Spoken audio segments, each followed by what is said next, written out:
Bueno, lo primero que preguntarle qué tal está de salud, porque la entrevista se retrasó por ese tema y bueno, pues primero saber qué tal se encuentra. Thanks. Thanks for asking. I'm good. Lo primero, bueno, que me ha encantado la peli, que está muy entretenida y que, bueno, que nos hable de su personaje en One Shot. Yeah, thanks. I'm glad you liked it. There's not, I don't think there's a lot for me to say about the character really, other than what his job is. He's the leader of a SEAL team, and essentially he's been brought in to extract a prisoner from a Guantanamo Bay type of facility, a prison. And when they get there, it's overrun by terrorists, and they find themselves in a very intense situation where they're completely outnumbered, and they're trying to protect their own lives and this detainee that they're trying to get out because he has information that is needed. But because it kind of takes place in real time, and you don't learn that much about the character and who he is, other than he's the leader of the SEAL team, and he's got a mission and a job to do. You don't really need to know anything more than that. Just that, he's hard, and he's going to do what he can do to achieve the mission. Esta es la tercera película que hace con James Nunn. ¿Cómo es trabajar con el director? Good, yeah. It's been a good experience on film number 1 and film number 2, and we were happy to do film number 3. We had the idea for One Shot on the second film we did, which was 2015, because we did a fight sequence in One Shot, and that sort of spawned the idea. But yeah, he's great. James is a brilliant director. He's very clued up, smart, and he's been a first assistant director on many movies, so he really understands filmmaking. And I'll be working with him again, I'm sure. La película, como bien dice, pues está grabada como en plano secuencia, algo que debe ser súper complicado. Entonces, háblanos de cómo fue el proceso de rodaje y cómo se coordinan las escenas para que haya los mínimos errores, porque entiendo que el margen de error entre toma y toma debe de ser mínimo, debe ser súper complicado. Yeah, well, you don't want to, as an actor, you don't want to be the one that makes the mistake, because, there's a company of actors there, and you don't want to be the one that forgets his line, because, you could be 5 minutes into this long take and then you've blown it, and everyone sort of looks at you like, oh yeah, well done. You don't want to be that guy. So there's a lot of pressure, and you can start off and mess up a few times and everyone will let you off the hook. But when you're getting late into the day and you still haven't got the shot, you definitely don't want to be the guy to mess it up, because it's a serious business. There's money on the line and you're professional.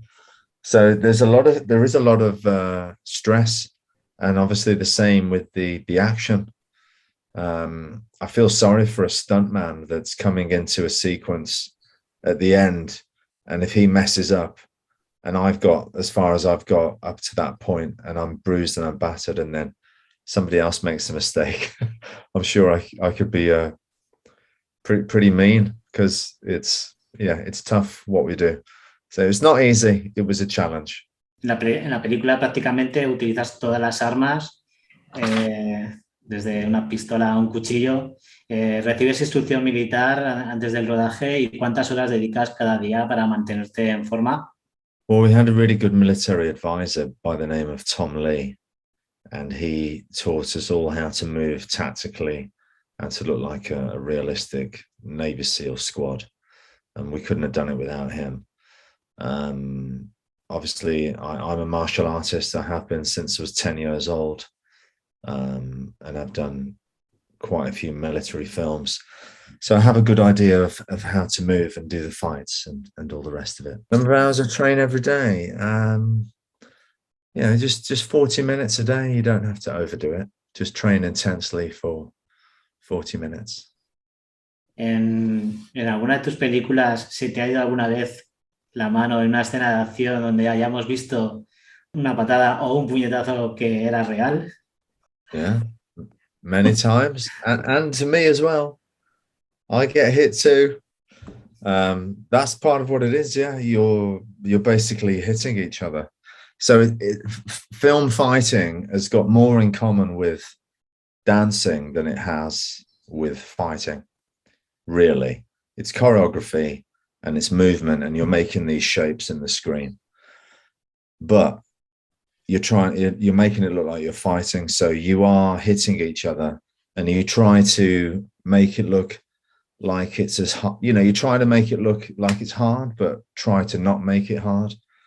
But how you can't do it perfect all the time. Sometimes you just hit someone hard, and we're martial artists, so we're used to getting hit anyway. So you get hit, but if I'm hitting someone in the chest, I'm not trying to hit them as hard as I can, but I need to hit them hard enough to make it look like, that looked real.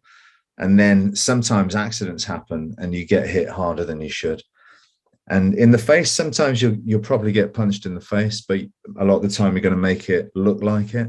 But accidents happen, and I've been punched in the face many times. I've bled, and many times it's part of it. Every action film, you're gonna get hurt. So it's not easy, but that's just part of it, yeah. Esta es un poco una pregunta polémica. Con todas las armas de fuego que hay en la peli, y después del desgraciado incidente de la película Rush, hay miedo en el rodaje, y si comprueban también los actores las armas de fuego antes de comenzar a rodar. I mean, well, for this film, they didn't fire real blanks because we couldn't feasibly do it. It would have been too dangerous to be doing these takes that are 10-minute long take and everyone is firing blanks, and you don't know, it wouldn't have been safe enough. So the flames was added after the fact. But in terms of on a film set, any individual in control of a gun should try and be as responsible as possible in terms of checking it and making sure it's not loaded. But however, I don't think you can blame an actor if they didn't do that, because ultimately it's not their responsibility. You would like to think that they were being safety conscious as well, but the burden of that lies squarely at the feet of the armorer. It's the armorer's job to make sure that gun is not loaded when it's not supposed to be, and that if it is loaded, it's fully explained, and the gun is used, and then it is took away straight away. So I think you can't blame an actor for something like that. It's the armorer's responsibility. You can't have actors being responsible for these things. They've got enough to think about, and some of us are stupid. It's the armorer's responsibility for safety on the set. El próximo año estrena John Wick 4, haciendo de villano de Wick, y nada que nos puede contar de la nueva entrega. Y ya para finalizar, un saludo para los seguidores de Cine Más Comics. I can't really say anything about John Wick other than it was a brilliant experience to work on it with Keanu and Chad Stahelski, and I'm a big fan of the franchise, and it's an honor to be asked to be in number 4, because I think as far as Hollywood action movies go, the John Wick films are the best. So I look forward to seeing it as much as everyone else. And let me know what you want me to say, because I'm not sure. Hi, I'm Scott Adkins. Just want to say hello to Cine Más Comics.